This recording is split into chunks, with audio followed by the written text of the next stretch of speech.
Pertama-tama saya perkenalkan para pedebat sebelah kiri saya adalah tim pro. Pembicara pertama adalah saudari Widi. Pembicara kedua adalah saudari Misha. Pembicara ketiga adalah saudari Clarissa. Berikutnya saya perkenalkan para pedebat tim kontra di sebelah kanan saya. Yang pertama, pembicara pertama adalah Fabio. Pembicara kedua adalah Kampu. Pembicara ketiga adalah Bio. Ibu dan teman-teman sekalian, sekarang saya perkenalkan Dewan Juri pada kesempatan kali ini adalah saudara Adit dan saudari Zahra. Pengatur waktu adalah saudari Michelle dan saya adalah pemimpin sidang, yaitu Muhammad Faisal. Sebelum debat dimulai, saya menyampaikan peraturan perlombaan pidato substantif memiliki waktu maksimal 5 menit 20 detik. Satu ketukan diberikan setelah 2 menit untuk menandai waktu dapat melakukan interupsi, dan 2 ketukan diberikan setelah 4 menit untuk menandai sudah tidak dapat melakukan interupsi, dan ketukan terus menerus setelah 5 menit 20 detik untuk menandai pidato substantif sudah habis. Untuk pidato balasan atau kesimpulan disampaikan maksimal 3 menit 20 detik. Satu ketukan diberikan setelah 2 menit untuk menandai waktu tersisa 1 menit, dan ketukan terus menerus setelah 3 menit 20 detik untuk menandai pidato balasan telah habis. Baik, mosi debat kali ini adalah wanita sebagai pemimpin. Hadirin sekalian, saya akan mengundang pembicara pertama dari tim pro, yaitu saudari Widi. Kepadanya dipersilakan. Oke. Pembicara pertama, kedua, dan ketiga dari tim pro menghabiskan waktu selama 10 menit 48 detik. Berikutnya saya akan mengundang pembicara pertama, kedua, dan ketiga dari tim kontra. Kami persilakan pembicara pertama dari saudara Fabio. Waktu pembicara pertama dimulai dari sekarang. Baik, terima kasih atas moderator untuk memberi saya kesempatan untuk berbicara. Ini saya memberi pendapat. Para ulama sepakat bahwa wanita tidak boleh menjadi pemimpin dan juga hakim. Alasannya karena pemimpin harus memimpin jihad. Begitu juga seseorang pemimpin negara harusnya bisa menyelesaikan sengketa. Sedangkan wanita adalah aurat, tidak diperkenankan berhias atau bisa diartikan apabila keluar rumah. Wanita itu lemah, tidak mampu menyelesaikan setiap urusan karena mereka kurang akal dan agamanya. Dan masalah menuntaskan suatu perkara adalah tanggung jawab yang begitu urgent. Oleh karena itu, yang menyelesaikan adalah orang yang tidak memiliki kekurangan seperti wanita, yaitu kaum prialah yang pantas menyelesaikannya. Jangan langsung gitu.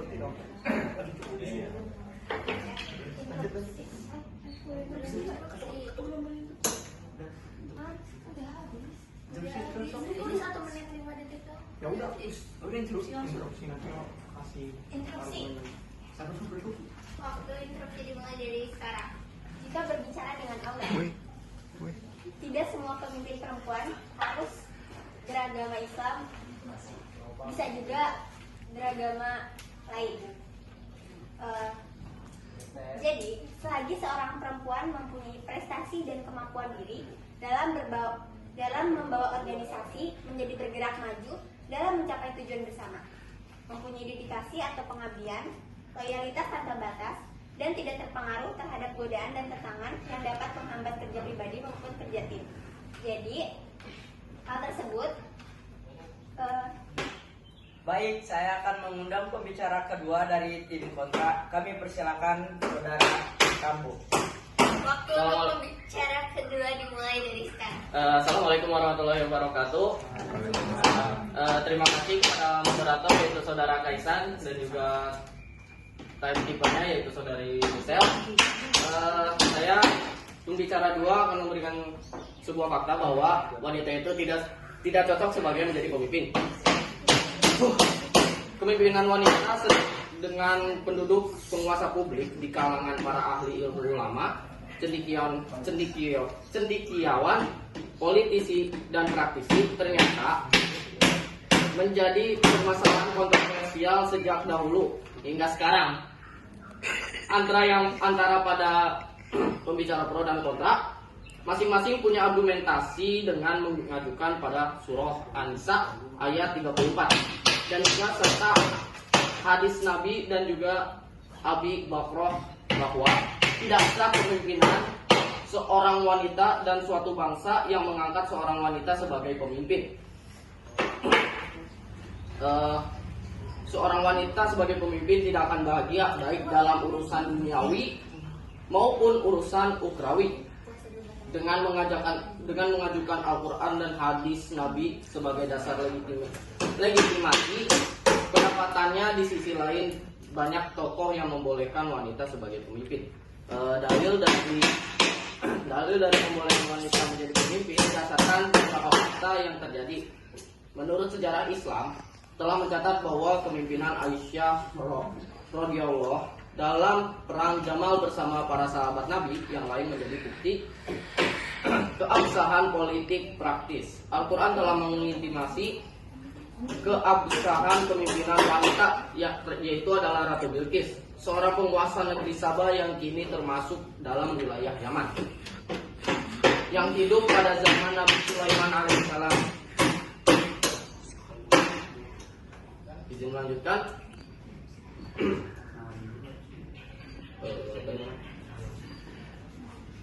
Seorang Ratu Bilqis, seorang penguasa negeri Sabah yang kini termasuk dalam wilayah Yaman. Ratu Bilqis yang hidup sezaman dengan Nabi Sulaiman alaihissalam yang dikenal dalam sejarah sebagai seorang penguasa yang adil, bijaksana dan penuh tanggung jawab dalam kepemimpinannya. Instruksi dimulai dari sekarang. Izin membahas kembali mengenai surat An-Nisa ayat 34 yang dibacakan tadi. Jika kita membahas mengenai ayat tersebut, apakah saudara sudah memahami mengenai asbabun nuzul dari ayat tersebut? Jika kita baca mengenai asbabun nuzul ayat surat An-Nisa ayat 34, ayat ini turun berkenaan dengan kasus khusus menyangkut masalah keluarga dan tidak ada kaitannya dengan keterlibatan perempuan dalam politik ataupun dalam kepemimpinan. Hal ini jelas jika kita memperhatikan ayat tersebut secara utuh, yakni bahwa kepemimpinan dalam keluarga itu terjadi karena sebagian atau tidak semua laki-laki melebihi sebagian perempuan. Dan karena laki-lakilah yang memberi nafkah para istri, bukan dalam hal kepemimpinan. Sekian.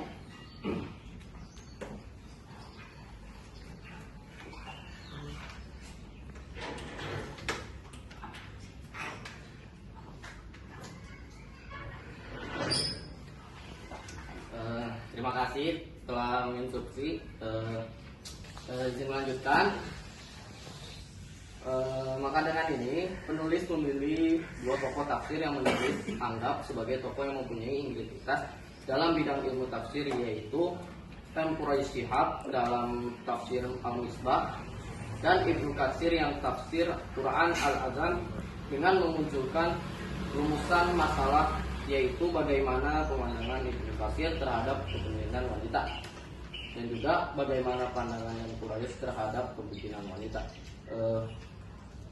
Dalam penelitian yang saya cari, tergolong penelitian menurut penelitian kepustakaan Library Rich yang sifatnya termasuk penelitian deskriptif, analisis, pengumpulan data dengan cara membedakan antara dua primer dan kata sekunder. Kitab tafsir Al-Quran Al-Azim dan tafsir Al-Misbah merupakan data primer, sedangkan data sekunder diambil dari buku-buku lain yang bersifat umum dan analisis konspiratif, yaitu analisis yang dilakukan dengan cara membuat perbandingan antar elemen. Walaupun kedua tokoh di atas sama-sama mengacu pada Al-Quran, namun terdapat perbedaan yang mendasar dan memahaminya jika Quraish Shihab melakukan pendekatan kolektual serta tidak meninggalkan sisi sosiologis. Kepemimpinan tidaklah didasarkan pada perbedaan jenis kelamin, bahwa struktur masyarakat akan tercapai jika kepemimpinan berada di tangan orang yang memiliki kompetensi, yaitu seperti seorang laki-laki. Terima kasih. Waktu untuk pembicara dua. Baik, saya akan mengundang pembicara ketiga dari tim Pro. Kami persilakan Saudari Clarissa. Waktu untuk pembicara ketiga dimulai dari sekarang. Baik, terima kasih kepada moderator yang sudah mengizinkan saya untuk berbicara, dan terima kasih kepada Pak Yusufar yang sudah memberikan saya waktu untuk berbicara. Perlu diketahui, alasan kenapa kami setuju bahwa perempuan itu pantas menjadi seorang pemimpin dikarenakan seperti yang kita tahu, derajat perempuan itu sudah ditinggikan daripada zaman dahulu. Perempuan tidak hanya banyak yang beropini bahwa perempuan itu hanya bekerja di bagian dapur, hanya mengerjakan pekerjaan rumah, dan juga memasak untuk suami, mengurus suami dan juga mengurus anak. Tetapi tidak semua perempuan seperti itu. Perempuan juga memiliki jiwa kepemimpinan dan juga jiwa pertanggungjawaban yang tinggi. Seperti contoh-contoh pemimpin perempuan yang sudah disebutkan oleh pembicara kedua, tidak semua perempuan itu hanya bekerja di area dapur, tetapi juga bekerja tetapi juga tidak sedikit perempuan yang menjadi pemimpin di perusahaan atau negara, bahkan pemimpin keluarga sekalipun. Kesimpulan yang saya dapat, tidak semua pemimpin harus dipandang melalui gendernya. Tidak semua pemimpin, laki-laki ataupun perempuan itu bisa kita sebagai pemimpin. Karena tidak sedikit laki-laki yang menjadi pemimpin itu memiliki jiwa bertanggung jawab yang tinggi. Banyak pemimpin laki-laki yang tidak bertanggung jawab atas pekerjaannya, dan juga tidak sedikit perempuan yang bertanggung jawab yang menjadi pemimpin di negara. Saya bukan mengatakan bahwa laki-laki itu tidak pantas menjadi seorang pemimpin, tetapi setiap kepemimpinan memiliki kekurangannya masing-masing. Contohnya seperti kepemimpinan yang dijalankan oleh B.J. Habibie dan lain sebagainya, dan juga pemimpinan sebelumnya.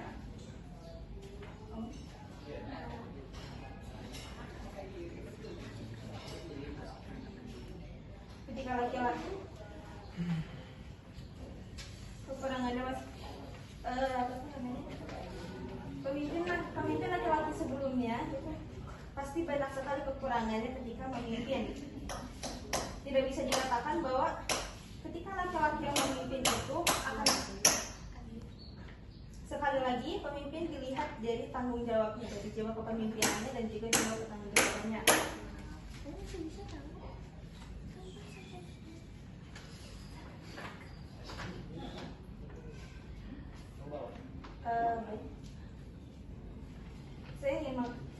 Seperti yang kita ketahui, tidak sedikit pemimpin laki-laki yang menyandang status korupsi, kasus korupsi seperti Rokan Dahuri, mantan Menteri Kelautan dan Perikanan yang terbukti secara sah tindak korupsi dalam dana di Departemen Kelautan dan Perikanan sebesar 31,7 miliar rupiah. Yang kedua ada Ahmad Sujudi, Menteri Kesehatan yang divonis 2,3 tahun penjara dan denda 100 juta oleh Majelis Pidana Tindak Korupsi. Sekian, terima kasih dari saya. Waktu untuk pembicara ketiga. Lomba debat telah berakhir. Para pedebat disilakan menunggu untuk memberikan waktu bagi dewan juri menganalisis dan memutuskan hasil debat. Kita sampaikan apresiasi dan tepuk tangan yang meriah untuk dewan juri para pedebat yang telah membuat debat berjalan dengan baik. Sekian, terima kasih. Hasil dari debat hari ini dengan posisi wanita sebagai pemimpin tim pro dengan nilai 209, dan tim kontra dengan nilai 212. Jadi pemenang dari debat kali ini adalah tim kontra dengan margin 4 dan pembicara terbaik adalah Abiu. Baik, kita sampaikan apresiasi dan tepuk tangan kembali yang meriah untuk Dewan Juri para peserta yang telah membuat berjalan dengan baik. Sekian, terima kasih.